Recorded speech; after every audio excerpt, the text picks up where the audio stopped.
Your voice, it beckons me to go to worlds unexplored, to leave behind my home and wander.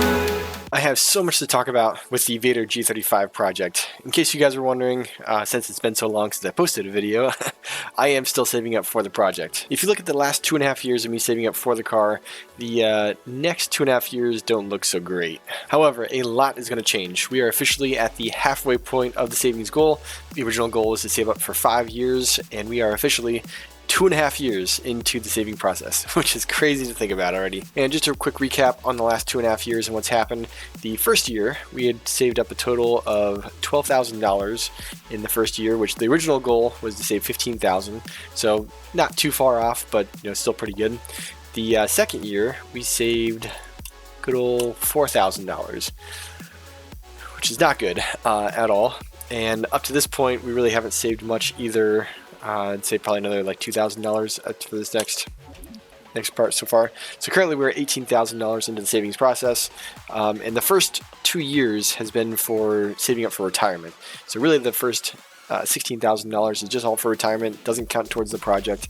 It's really the next $2,000 that we saved so far that's going towards the project, which if you guys have followed any of the other previous project videos, you'll know that that is nowhere even close to buying a Vaydor G35 project. And the reason that savings has been so bad over the last couple years is because of a couple projects that I've gotten.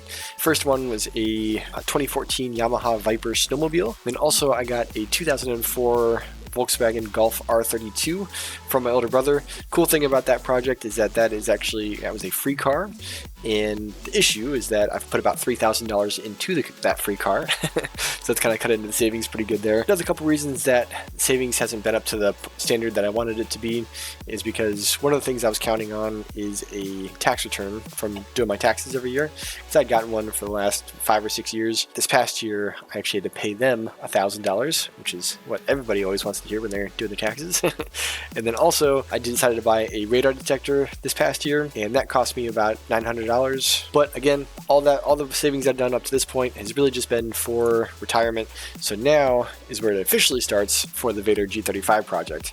However, looking back on the last 2.5 years saving up for retirement, it's not looking like getting the Vaydor G35 is a viable option if I keep staying on this path of what I'm doing right now. So something has to change, and something is going to change in order for us to actually make this happen. The first thing I want to change is I want to start detailing cars.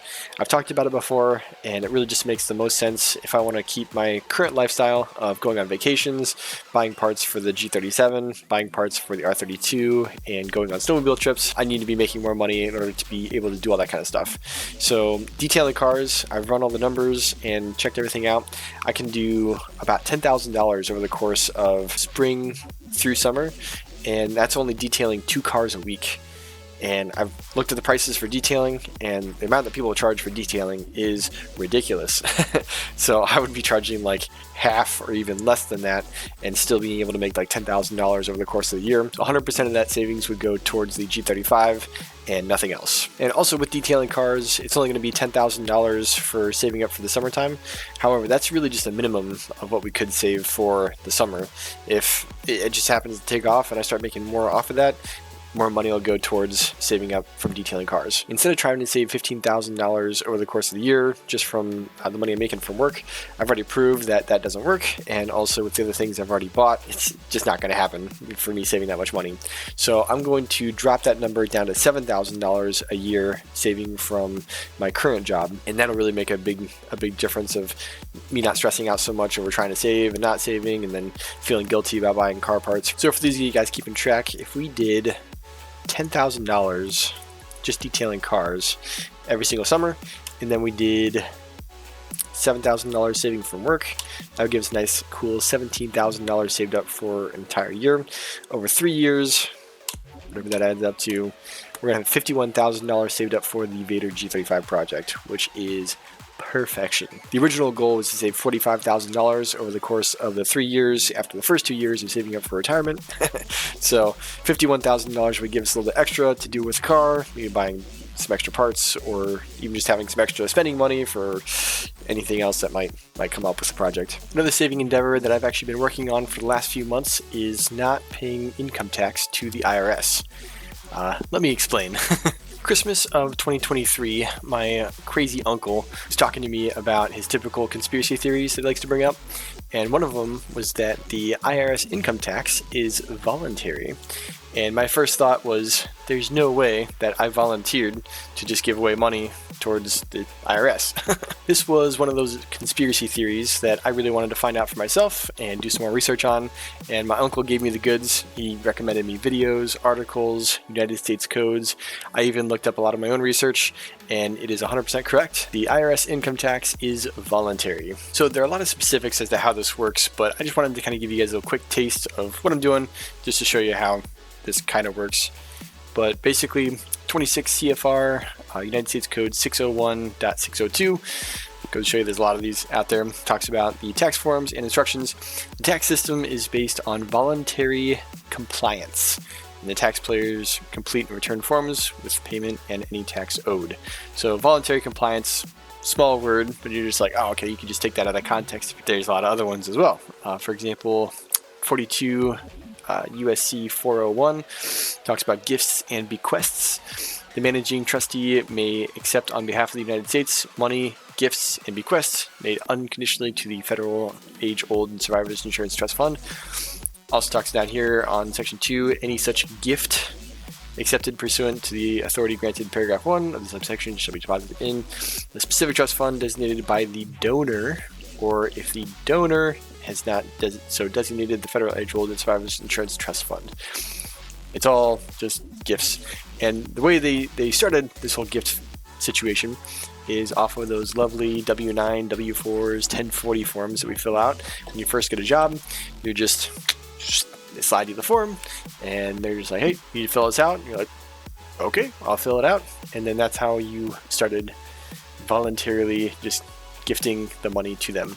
They cannot tax your income. The reason that they call the tax a gift instead of a tax is because if you look up specifically, in this case, Jack Coleman Company versus McFarland, and this is in 1960, very end, they concluded that since the right to receive income or earnings is a right belonging to every person, this right cannot be taxed as privilege. That's why it's always a gift. It's actually funny, I just did my income taxes from this past year, and if you look at the signature line, when you sign the I.R.S. form, it says signature of taxpayer or agent. And technically, for an agent, it's a gift. If you're a taxpayer, it's a tax. It's really, really fascinating. So like I said before, there's a lot that goes into this. It isn't just as simply finding a couple of US codes and then boom, you don't have to do taxes anymore. You have to figure out some other forms in order to sign, send in, get them all switched around. But this is really just kind of a taste as to how the system actually works. I never knew about this until just a couple years ago. So over the next few months, instead of only making $29,000 a year after my lovely gifts to the I.R.S., I'll actually be making $40,000 a year, and all that extra money can be going towards my snowmobile and obviously saving up for the Vaydor kit.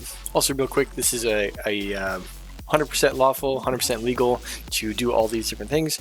And a lot of people think that, well, if I'm not paying the I.R.S. for, my fair share of what goes towards the police making the roads and doing everything else, then obviously they have to tax everybody else, more so in order to make that happen. In reality, that's not actually how it works. It is genuinely just a gift. It's not a gift to make the roads. It's not a gift to help the police be better. All of those things are actually paid in a variety of other different ways. The police are private for-profit corporations. They make money off of tickets, court costs, and helping out the community. Roads are built based off of the fuel tax. So whenever you buy gas at the gas station or diesel or anything, there's a portion of that goes towards building the roads. So none of your income tax goes towards any of those things. If you'd like to know any more information talking about how taxes work and how income works and everything, I can include all of the links in the description below. Also, this isn't something you can just learn overnight and then just be like, well, wow, I'm a professional. I've literally done hundreds of hours of research, looking into this stuff, reading a whole bunch of stuff. There's tons of books out there talking about this. It's just fascinating. I never knew about this before, really just a couple years ago. So anyway, back to talking about the main portion of the video, talking about the Vaydor kit. If we go back to how much we're making here. Detailing cars, if I can make an extra $10,000 a summer doing that, plus an extra $7,000 of saving that I was planning on before getting all the tax forms figured out, that gives me $17,000. And then plus, if I'm making $40,000 a year with everything, that's an extra $11,000.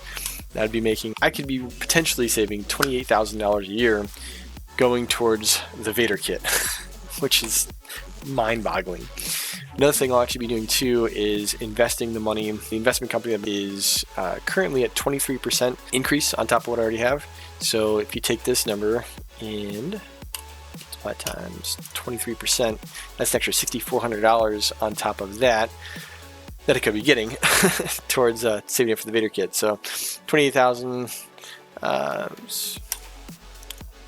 28K plus the 6,400 could be a potential $34,400 just after, and this would be afterwards. So it'd be 28,000 plus the 34,000 top of that. So we're looking at $62,000 that I could be saving up for the Vaydor kit, which is, I mean, it's mind-boggling. My original goal was $45,000 to save up for this car, and now it's looking like, even though I've messed up the last couple of years with saving up for retirement, saving up for the Vaydor kit could look very, very nice in just 2 years, just saving up for the car, which, again, this is if everything works out perfectly, if I don't have any crazy expenses popping up. Currently, right now, with the R32, I've spent $1,700 just getting the head redone with the valves, and that's just been a crazy expense. I also had a whole bunch of expenses towards the snowmobile this year. It was like $1,500 in snowmobile expenses. Very exciting. Looking at $62,400 that I could possibly save up for this car. And we could do so much with that. And in case you guys have missed any of the previous videos talking about the Vaydor kit and all the different upgrades that I want to do for it, this is the plan as far as how much it's going to cost, all the different upgrades we want to do for the car as well. Not 100% sure as to how some of these things will look, like the wheels, but we know the costs for a lot of the things as well. The Vaydor kit's going to cost $16,000. Wheels, they have a wheel kit on Vaydor's website. It's going to be $6,600. Tires for the front and the rear, 2,500 big ones. Rotors about $1,500. Brake pads $500. Stainless steel brake lines. I was thinking paint's probably about $1,000. Could be more or less depending on what kind of paint you want to get. We're going to do the vertical door kit. I'm thinking a G35, finding like a roller of some sort. We can find one for about $2,000, which is cool. Going to be using my G37 as a donor car for that. So that $3,000 is not going to be we'll have to use that. We're going to be upgrading the camshafts. I'm not sure if we're going to be doing a lot of stuff with the engine, but if we do stuff with the engine, we got valve springs. We can do the piston heads, rods, wrist pins, everything that needs to be going there. We also have an upgraded oil pump, intake valves, exhaust valves, gasket kits. We did the GTR spark plugs just for the heck of it. Going to be doing the exhaust system.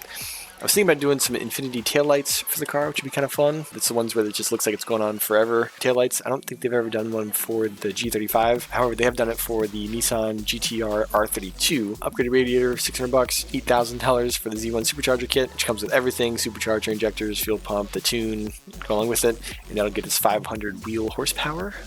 So nice. 30-gallon fuel cell. I thought it'd be really cool to have extra large fuel tank for the car, just so that way we're going to be using a lot more fuel with the supercharger kit to begin with. So having an extra fuel would be really nice. Upgraded clutch kit, slave cylinder, oil cooler, coilovers, another $1,000. I was thinking about it. Front camera adjusters, $200. I was thinking a cool sound system for the car would be cool too. Sound systems for cars back in the day used to be like super expensive. You can get a really nice one for like $500. I was thinking $1,000 in just random tools. Z1 has all these sales all the time, and I was thinking it'd be cool to get the Z1 hoses set, a skid plate, oil cap, oil spacer, and also getting stuff on Black Friday. You can get this stuff for 25% off across the board. And then the Wise Fab front camber kit and the rear kit, that's something that would be definitely extra special to have. I'm not sure if it would fit the G35 body though, because it's made for the 370Z and the G37. So another thing we'll have to look into later on. Baffled oil pan. We don't actually have to get that one anymore because we already got that for the G37. G37 is going to be the donor car. It used to be $500, but we got it on sale for the It was Black Friday, got that on sale. So it was only $300 for that, which was so nice. And also, I'd love to do the 370Z Nismo Recaro bucket seats, carbon fiber steering wheel. Found those on vortechcarbon.com. But the color, I'm thinking for the exterior of the car, we're going to do the 370Z Monterey blue body color, which really looks very similar to this color here. The difference, though, is that we're going to be doing gold wheels instead of the color matched wheels on this one. We're thinking about doing carbon fiber mirrors. Also doing the transmission rebuild kit. I was thinking about $1,000 to do that. I thought it'd be really fun to do like the oil temp, water temp, oil pressure gauges on the A-pillar going back on the car. That'd be really fun, just to upgrade the horn of the car, just have like a train horn. And those are actually very cheap. $100 is like very generous for that number. We're looking into possibly $54,000, $55,000 for all those different things that I listed there. And that's if, you know, we got everything that we needed to. And this is, again, if we are saving up the right way. It's really looking nice with our thoughts for it. Again, we could be doing $62,400 saving up in just 2 years. This isn't even another extra half year or the time that we're building the car. We can still be saving up money while we're building the car too. So I'm thinking it's going to take about a year to build the car. That's the goal. The goal is I want to build the car in a year. And usually a big issue with building a car, not having enough money to build the car. You know, you have $10,000, you start the project, and then you're full on working on it every single weekend, and then you're like, shoot, I don't have any money. And so the car sits for, 4 or 5, 6 months. And then finally got some more money, you throw it into the car real quick, and then you gotta wait for another 4 or 5, 6 months. This way, we'll actually have all the money ahead of time. That is what we are thinking for the Vaydor G35 project, guys. So guys, thank you so much for watching this video. It's hard to believe, but we are actually at the halfway point right now for saving up for the Vaydor kit and doing the retirement savings plan. So only have another 2.5 years before everything is solidified, and we're going to be buying parts for the car, which is crazy to think about. I mean, the last 2.5 years have just flown by, and we've learned a lot during this time. The next video I want to do talking about the Vaydor kit is going to be talking about how I want to film the Vaydor kit, how many videos I want to do, and just the process of everything. But again, thank you guys so much for watching the video. Definitely stay tuned for more videos talking about other car stuff and snowmobile stuff, and we got a really great video coming up with the R32 coming up here very, very soon. So that's going to be a really fun one you definitely want to check out. It's just getting more and more and more exciting the closer we get to that goal time. So we'll see you guys next time.